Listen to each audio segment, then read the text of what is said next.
Сәлем достар, бүгін мен сіздермен мынадай керемет сметанник пирогымен рецептісімен бөлісейін деп отырмын.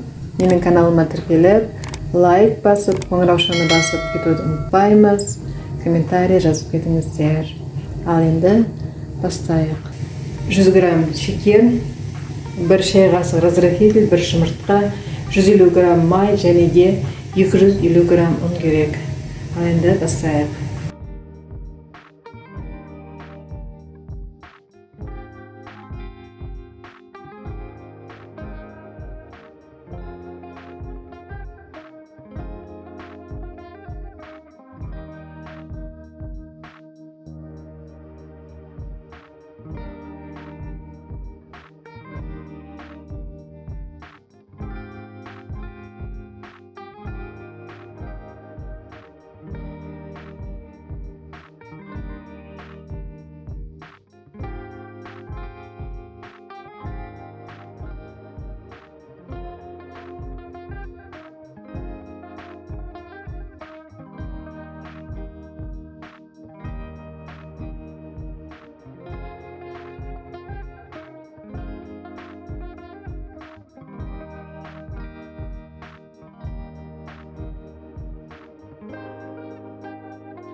Ұнымызды ары қарай қолмен араластырамыз.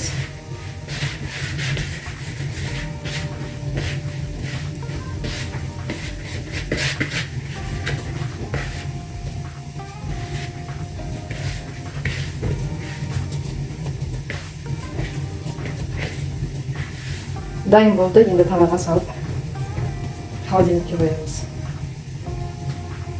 Менің табам 26 сантиметр диаметрі. Енді осыны екіге бөлемізді.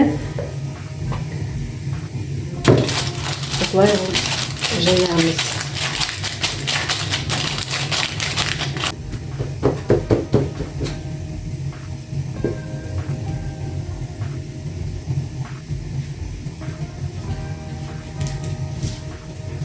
Жан-жағына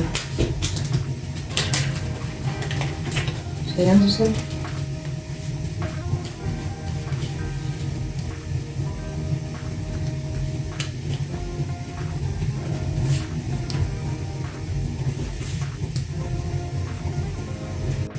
Жан-жағын бірдей қылып, осылай немен шаншытқымен бірдей қыламызды.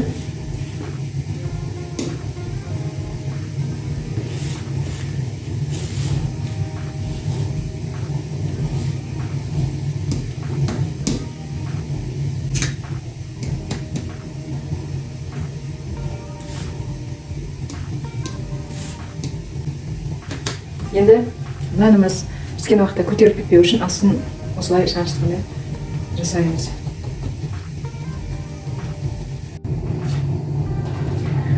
Ал енді начинкасын дайындаймыз. Бізге ол үшін керек 4 жұмыртқа керек, 100 грамм шекер керек.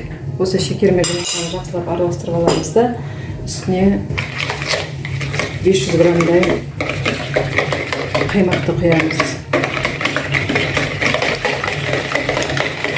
500 грамм қаймағымызды құямыз.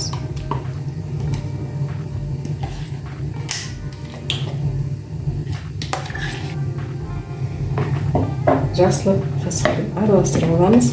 Қатты араластырмаймыз, өйткені қаймағымыз сөгіп кетеді.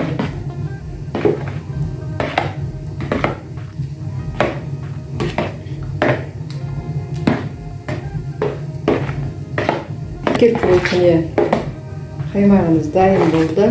Енді осыны дайын болған қамырымыздың үстіне құямыз.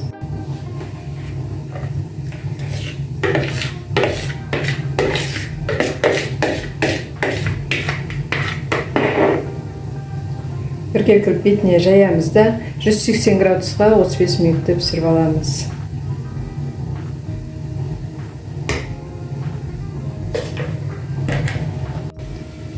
Міне біздің сметанеміз дайын болды. Енді осыны әбден суығанша қоямыз.